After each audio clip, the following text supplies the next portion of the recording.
እነዚህ ሶስት ነገሮች የሚያደርጉ ከሆነ አይነት 2 ስኳር በሽታ በህይወቶ ዝር እንዳይል ማድረግ ይችላሉ። ተከስቶም ከሆነ ማሰናበት ይችላሉ። አንደኛ ከልክ ያለፈ ውፍረት በህይወቶት እንዳይኖር ያድርጉ። ተከስቶም ከሆነ ውፍረት በተለይ ቦርጭ አካባቢ ላይ የውፍረት ምልክት ካለ በፍጥነት ያስወግዱ። ሁለተኛ ከእንቅስቃሴ የታቀበ ህይወት እንዲኖሩት አይፍቀዱ። የማይንቀሳቀሱ ከሆነ በፍጥነት ወደ እንቅስቃሴ ይግቡ።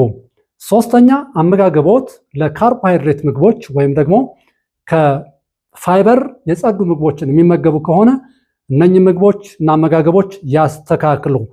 ይሄ በህይወቶት ኖሮ አይነት 2 ስኳር በሽታ ተከስቶ ከሆነ ማሰናበት ይችላሉ።